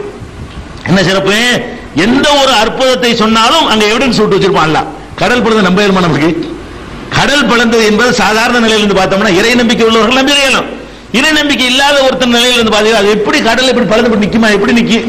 அதுவும் எப்படி இருந்துச்சான்? ஒவ்வொன்றும் ஒரு தகுதியில் அழியுங்கிறான். ஒவ்வொரு இதுவும் ஒரு மழை அளவுக்கு நின்றுச்சான் அந்த கடல். சும்மா கொஞ்சோண்டு இடத்த பிரிக்கல, கடலை பிளந்தோம்னு சொன்னா உள்ள போறாங்க, அவங்க மேல பார்த்தாங்கன்னா தண்ணிய ஒவ்வொன்றும் ஒரு பெரிய மலை அளவுக்கு உயரமா இருக்கு. மலை மாதிரியான உயரத்துல தண்ணியை நிப்பாட்டி வச்சுதான் அல்லாஹ் வந்து கடல்ல ஒரு ஆழம் இருக்கும்ல, கடல்ங்கிறது ஒரு மலை அளவுக்கெல்லாம் ஒரு ஆழமா தான் இருக்கும். அவ்வளவு பெரிய ஆழத்துக்குள்ளதான் அவங்க என்ன செஞ்சிருக்காங்க, போயிருக்கிறாங்க. அப்படி மூழ்கடிக்கப்பட்டிருக்கக்கூடிய நேரத்தில் இது யாராவது ஏத்துக்குவாங்களா? ஏத்துக்கிறதுக்கு ஒரு தயக்கம் ஏற்படும். இப்படி தயக்கம் ஏற்படக்கூடிய சம்பவங்களுக்கெல்லாம் அல்லாஹ் வந்து எவிடன்ஸ் வச்சிருப்பான். மற்றவர்கள் அற்புதமான செய்தியெல்லாம் சொல்லுவாங்க. நூஹ் நபி மேட்டருக்கு நம்ம சொன்னோம், அந்த கப்பலை அல்லாஹ் காப்பாத்தி வச்சான், எவிடன்ஸ். இவனை மூழ்கடிச்சதுக்கு அல்லாஹ் என்ன எவிடன்ஸ் வச்சிருக்கான்னு கேட்டா, இவன் உடலை நான் பாதுகாப்பேங்கிறான். எப்ப பாதுகாப்பேங்கிறான்? பாதுகாப்பதற்குரிய எந்த விதமான சாதனமும் இல்லாத ஒரு காலகட்டத்தில். இப்படியான இப்ப பாதுகாக்கலாம், யாரும் உடலை வேண்டாலும். இப்ப என் உடலை பாதுகாக்க நினைச்சா அதுக்கு கொஞ்சம் செலவு பண்ணணும்னு சொன்னா எத்தனை வருஷத்துக்கு என் உடலை பாதுகாத்து வைக்க முடியும்? அப்படியான ஒரு காலத்தில் நீங்க வாழ்ந்து அதுக்குரிய கெமிக்கல், அதுக்குரிய ரசாயனம், அதுக்குரிய கிளைமேட், அதுக்குரிய அந்த பாக்ஸ்கள்லாம் இருந்துச்சுன்னு சொன்னா இன்னைக்கு யார் உடலை வேண்டாலும் பாதுகாக்கலாம். பாதுகாக்க முடியாத ஒரு காலத்தில் அவனை அழிச்சு விட்டது கடல்ல வர மூழ்கடிக்கும் போது அதுவே பாதுகாக்கிறதுக்கு இடைஞ்சலானது. சும்மா சாவடிக்கிறதை விட கடல்ல மூழ்கடிச்சு அதுல உள்ள திமிங்கலமும் மீன்களும் சுறாக்களும் வந்து தின்று அதுலயே தின்னுட்டு ஒண்ணுமாக்கிட்டு போயிடும், ஊரையே அழுகியே போயிடும் எல்லாமே. அந்த மாதிரியான ஒரு இடத்துல மூழ்கடிச்சு விட்டு உன்னை காப்பாத்துவேங்கிறான். அந்த காப்பாத்துவேன்னு சொன்னதை வந்து அவன் உடலை வந்து ரசூல் ஸல்லல்லாஹு அந்த குர்ஆன் வசனம் வருத அப்ப கூட அந்த உடல் எடுக்கப்படல. எடுத்தாங்கன்னா மறுபடியும் பாதுகாக்க முடியாம போயிடும். எடுத்தாங்கன்னு வைங்களேன், மனிதன் எந்த காலத்துல சுயமா பாதுகாக்கிற நாலேஜ் வருமோ அந்த காலம் வரைக்கும் அந்த உடலை காட்டாம வைத்து இப்ப சமீபத்தில் என்ன செஞ்சிருக்கான் அல்ல, அந்த உடலை வந்து இன்னைக்கு வந்து எடுத்து இது இத்தனை வருஷத்துக்கு முந்தினதுதான் இதனுடைய அதெல்லாம் கண்டுபிடிக்கணும். ஒரு பொருளுடைய வயசு என்னங்கிறத இந்த இந்த போடியத்தை கொடுத்து இதுக்கு எத்தனை வயசுன்னு கேட்டா இந்த துகள்களை ஆய்வு பண்ணி சொல்ல இயலும். அப்படியான ஒரு நாலேஜ் இந்த உலகத்துல வளர்ந்துருச்சு. அதனால எந்த ஒரு பாடி, ஒரு சட்டை, ஒரு பொருள், எந்த பொருளா இருந்தாலும் சரி இது இத்தனை 1000 வருஷம் இருக்கும், இது இத்தனை லட்சம் வருஷம் இருக்கும்னு அந்த கால மாறுதல்களை கணக்கிட்டு சொல்லக்கூடிய காலத்தில் நம்ம வாழ்ந்து கொண்டிருக்கிறோம். இவன் சொல்லக்கூடிய இந்த காலம், ஏரியா, அந்த அமைப்பு இதெல்லாம் பார்க்கும் பொழுது இவன் தான் ஆளு என்று சொல்லி தடய அறிவியல் துறையை சேர்ந்தவர்கள் வந்து நிரூபணம் பண்ணி இருக்கிறாங்க. அவன் உடல் இன்னைக்கு எடுத்து இன்னைக்கு வரைக்கும் எகிப்துடைய மியூசியத்தில் வைத்து என்ன செய்யறாங்க, 20-25 வருஷங்களாக அதை பாதுகாத்துட்டு வர்றாங்க. அந்த அல்லாஹ் சொன்னபடி அந்த உடல் பாதுகாக்கப்பட்டதுதான் இது ஒரு அட்டாச். எப்படி இந்த உடல் மட்டும் எத்தனை பேர் அதுல இருந்தாங்க, அவ்வளவு பேரையும் பாதுகாக்கல. அதுல செத்து போனது எத்தனை, ஒரு 1000 பேர், 2000, 10,000 பேர் இருப்பான்ல, ஒருத்தரையும் பாதுகாக்கல. 3 பேர்ல செலக்ட் பண்ணி இவனை மட்டும் பிரத்யேகமா தேர்ந்தெடுத்து பாதுகாத்து அது கேமரால் வரைக்கும் வைக்கும்னு சொல்லி அதுக்கு தகுந்த மாதிரி ஐஸ் பெட்டியில ஐஸ் கட்டிகளை கீழே அவனை வைக்க வச்சிருந்து இவங்க தோண்டி இருக்கிற காலம் வரைக்கும் அல்லாஹ்வுடைய கண்ட்ரோல் அது பாதுகாக்கப்பட்டு பிறகு தோண்டி எடுத்து என்ன பண்றாங்க, அதை வந்து இவன் ஆளு அப்படின்னு சொல்லி இன்னைக்கு கண்டுபிடிச்சிருக்கிறாங்க. அதை நீங்க டிவியில பாக்குறவங்க பாத்துக்கிடுவாங்க, அந்த உடல் எல்லாம் காட்டுவாங்க. அந்த உடல் இந்த உடலை பாதுகாக்கிறது 10வது அத்தியாயம் 92வது வசனம். இதுல வந்து இந்த உடலை பாதுகாப்புன்னு சொல்லிட்டான். அப்ப இந்த ஃபிரௌனுடைய கூட்டத்தார்களை எல்லாம் மூழ்கடித்து உடலை பாதுகாத்து வச்சிருக்கிறான். அந்த உடலை பாதுகாத்து வச்சதுதான் நமக்கு அந்த கடல் பிளந்ததற்கும் அவன் மூழ்கடிக்கப்பட்டதற்கும் அப்படி அவன் வாழ்ந்தான் என்பதற்கும் மூசா நபி காப்பாற்றப்பட்டதற்கும் எல்லாத்துக்குமான ஒரு சான்றாக இது அமைந்திருக்கிறதை நம்ம பார்க்கிறோம். இதே மாதிரி மூசா நபி அவர்களை இன்னொரு விஷயத்தை வழங்கிக்கிறேன், அவன் தான் நம்பிக்கை கொள்றேன்டான ஏத்துக்கிற வேண்டியதானே அப்படின்னு கேட்டீங்கன்னா 4வது அத்தியாயம் 18வது வசனத்துல அல்லாஹ் இதுக்கு பதில் சொல்லிட்டான். என்ன பதில் சொல்லிட்டான்? வலைசத்தி தௌபத்து லில்லதீன யஅமலுன ஸய்யாத், பாவ மன்னிப்பு என்பது சில தீமைகளை செய்யக்கூடியவர்களுக்கு இல்லை. எந்த தீமை செய்யறவங்க தெரியுமா? ஹத்தா இதா ஹலர அஹதஹுமுல் மௌத், மரணம் அவர்களுக்கு வந்துவிட்ட பொழுது, மரணம்னு வந்து சக்கராத்து நெருங்கி விட்ட பொழுது கால இன்னி துபுத்துல் ஆன், இப்ப நான் திருந்து விட்டேன் என்று சொல்கிறானே அவனுக்கு மன்னிப்பு இல்லைன்னு குர்ஆன் சொல்லி டிக்ளேர். இப்படிதான் சொல்லிட்டானே மூமினா தான் மௌத்தா போனாலும் சில கிறுக்கன்னு எழுதி வச்சுக்கிறாங்க நம்மள உள்ள ஆட்களை. இப்னு அரபி மாதிரி சில ஆளுக்கு ஃபிரௌன் மூமினா மௌத்தா போனா அப்படிங்கிறாங்க. அல்லாஹ் என்ன சொல்றான், மன்னிப்பு என்பது யாருக்கு இல்ல, அந்த சக்கராத்து மரணம் வந்த நேரத்தில் வந்து நான் திருந்துறேன் அந்த விளையாட்டு கிடம் கிடையாது. நோய் வாய்ப்பட்டு இருக்குமா நீ கேட்கலாம். ஒவ்வொரு மனிதனுக்கும் தனக்கு அழிவு வந்துருச்சுன்னு தெரியும். சக்கராத்து வந்துருச்சு, நான் காலில இருந்து உயிர் அப்படி எடுக்கப்படுது, கொஞ்சம் கொஞ்சமா அந்த செயலிழந்து வருவது என்பதை ஒவ்வொருவனும் சுயமா உணர்வான். அப்படி ஒரு கட்டத்தை நம்ம அடையும் போது அல்லாஹ் நான் திருந்துட்டேன், நான் சிறுக்கு வச்செல்லாம் தப்பு, நான் அந்த தப்பு செஞ்ச மன்னிச்சுக்கலாம் சொன்னா எடுபடாது. எப்ப எடுபட, அந்த சக்கராத்துக்கு முந்தி வரணும். இவன் சக்கராத்துல கேட்டான். அதனால இந்த நிலையில உள்ளதுக்கு வந்து என்ன இல்ல, மன்னிப்பு இல்லை என்பதை 4வது அத்தியாயம் 18வது வசனத்தில் விளங்கிக்கலாம். அதே மாதிரி இவன் மூழ்கடிக்கப்பட்ட சம்பவத்தை எடுத்துக்கொள்ளும் பொழுது 26வது அத்தியாயம் 52ல இருந்து 68 வரைக்கும் விரிவான முறையில் அல்லாஹ் சொல்லி காட்டுகிறான். அப்ப அதுலயும் வந்து அந்த சம்பவத்தை விளங்கிக்கலாம். இது ஃபிரௌன் மூழ்கடிக்கப்பட்ட வரலாறு. இதுக்கு அப்புறம் வந்து இது கொஞ்சம் சுருக்கமா முடிக்க வேண்டியது என்னன்னு கேட்டா, இது ஒரு நோட்டீஸ். இதை நிறைய பரப்பிட்டு இருக்காங்க. என்னோட மார்க்க சம்பந்தமா இருக்கிறதுனால இதை போன வாரத்துக்கு ஒரு 4 வாரம் ஒருத்தர் கேட்டுட்டு இருக்காரு. என்ன கேட்கிறாருன்னா, தொழுகையில் கை கட்டுவது எப்படி, இது வேற டாபிக். இந்த டாபிக் முடிச்சிட்டோம். தொழுகையில் கை கட்டுவது எப்படிங்கிற ஒரு நோட்டீஸ் வந்து இதை வந்து யார் போட்டிருக்காங்கன்னு கேட்டா, தொகுத்தவர் மௌலவி அல்ஹாஜ் யு முகமது சலீம் சிராஜி, தலைமை இமாம் ஜும்மா மஸ்ஜித் பாடி, சென்னை 50.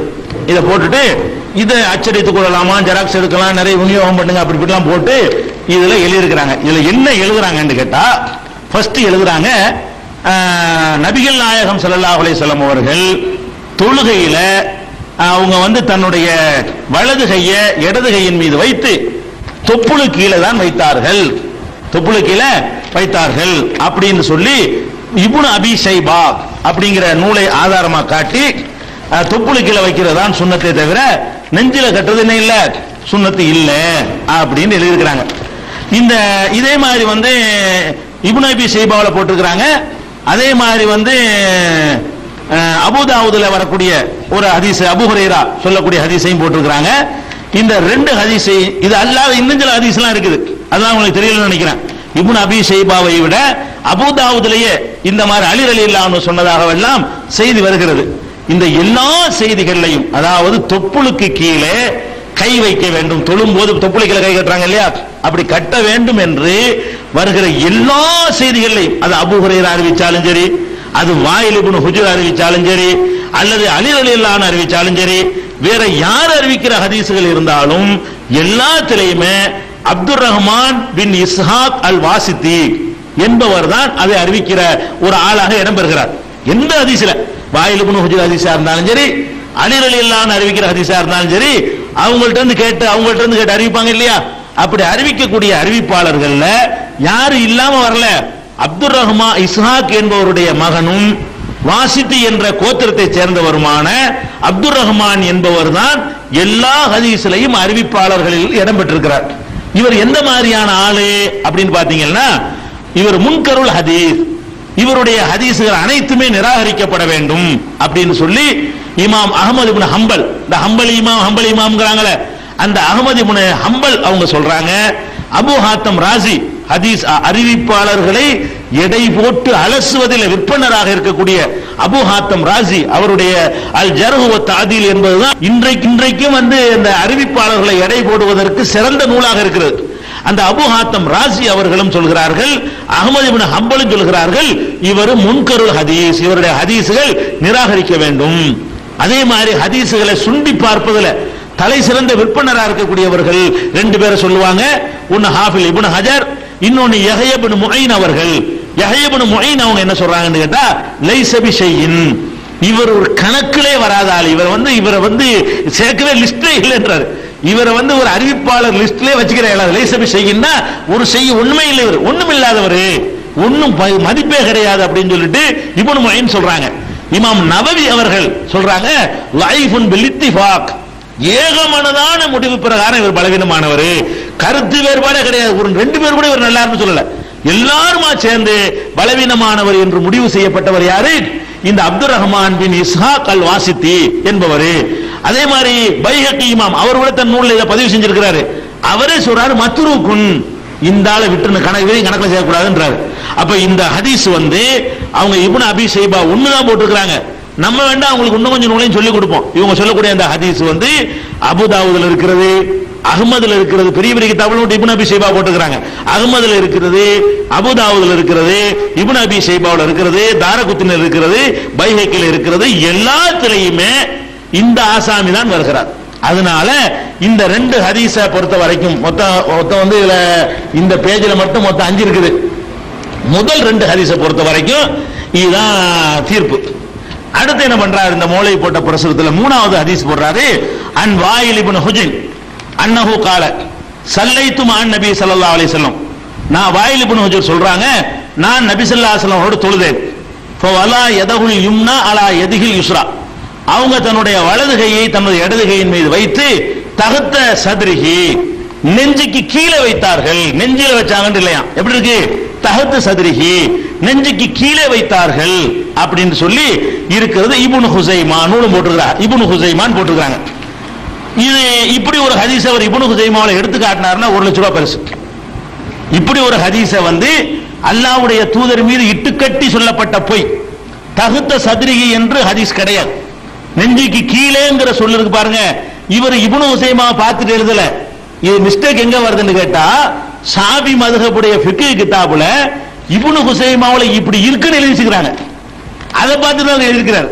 இவரா விட்டு கட்டல, ஷாஃபி மذஹபுடைய கிதாபு. இதெல்லாம் நாங்க ஒரு 6-7 வருஷத்துக்கு முன்னாடி இதெல்லாம் நாங்க ஆய்வு பண்ண விஷயம். 6-7 வருஷத்துக்கு முன்னாடி தகுத்த சதுரிகின்னு போட்டிருக்கிறாரு.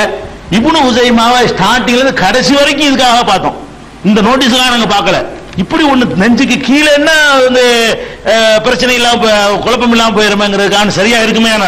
எதுக்கு நம்ம இதை தேடணும்? அப்படி இருந்தா நம்ம அமல் செய்யலாம்ங்கிறது தான். அவங்க சொல்றாங்க, நம்ம சும்மா இருந்துட மாட்டோம். இருக்காங்கன்னு பார்க்கும்போது தகுத்த சதுரி இருக்கான்னு பார்த்தா ஃபத்துல் முய்யானத்து தாலிபீன் இந்த மாதிரி ஷாஃபி மذஹபுடைய கிதாபுகள் இருக்கு. அந்த கிதாபுல இப்னு ஹுசைமாவில் இப்படி இருக்குன்னு எழுதி வச்சிருக்காங்களே தவிர இப்னு ஹுசைமாங்கிற கிதாபை பார்க்கணுமா இல்லையா? இப்னு ஹுசைமாவை எடுத்து பார்த்தீங்கன்னா இந்த சிராஜி மௌலவி முகமது சலீம் சிராஜிங்கிறவர் போட்டிருக்காரு. இவர் சொல்லக்கூடிய இந்த ஹதீஸ் இப்னு ஹுசைமாவில் இல்லை, பொய். எந்த ஹதீஸ்? தகுத்த சதுரி, நெஞ்சுக்கு கீழே அப்படின்னு இப்னு ஹுசைமா இருக்குன்னு போட்டிருக்கிறார். இல்ல, இப்னு ஹுசைமாவுல என்ன இருக்குன்னு கேட்டா அலா சதுரிக்கு தான் இருக்கு, நெஞ்சின் மீது தான் இருக்குது. தகுத்துனா கீழே, அலாண்டா மேல. மேலேங்கிறத கீழே வேணும்னு மாத்தி வச்சுக்கிட்டு இந்த ஆளுக்கு என்ன பண்றாங்க, குழப்பம் பண்றாங்களே தவிர இப்னு ஹுசைமாவில் இருக்கிற அது ஒரு வேடிக்கை என்ன தெரியுமா? இந்த ஹதீஸ் அப்படி போட்டுவிட்டு அதுக்கு அடுத்த பக்கத்தில் என்ன பண்றாருன்னு கேட்டா அதே இப்னு ஹுசைமா போடுறாரு. எப்படி தெரியுமா? சல்லைத்து மஅன் நபி ஸல்லல்லாஹு அலைஹி, அதே வாசகத்தை, ரசூலுல்லாஹ்வோட நான் தொழுதேன், வலது கை இடது கை மீது வைத்தார்கள், அலா சத்ரிஹி, நெஞ்சின் மீது வைத்தார்கள் ஒரு ஹதீஸ் பேக் சைடுல இருக்கு.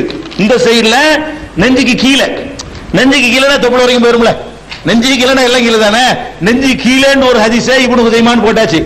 அடுத்த பேஜ்ல என்ன பண்றாருன்னா அலா சத்ரிங்கிற இடத்தை போட்டுருக்காரு. அதே வாசகத்தை போட்டு தகுத்த சதுரிகி என்று இந்த பக்கத்திலையும் அலா சதுரிகின்னு இந்த பக்கத்திலையும் போட்டிருக்காரு. அலா சதுரிகி போடும்போது மட்டும் வால்யூமும் பக்கமெல்லாம் போட்டுக்கிறாங்க கரெக்டா. அதாவது கவனிக்கணும், இப்னு ஹுசைமா பாகம் 1 பக்கம் 243 அதெல்லாம் கரெக்டா போட்டிருக்கிறாங்க. எதுல? அல மீது, நெஞ்சின் மீதுங்கிற இடத்துல கரெக்டா போட்டாச்சு. நெஞ்சுக்கு கீழே போடும்போது நூல் இல்ல, பாகம் இல்ல, பக்கம் இல்ல, ஒண்ணும் இல்ல, இப்னு ஹுசைமா, ஒட்டைய இப்னு ஹுசைமா. அப்ப இந்த மாதிரியான ஒரு சொல்லு இப்னு ஹுசைமாங்கிற நூலில் இல்லை.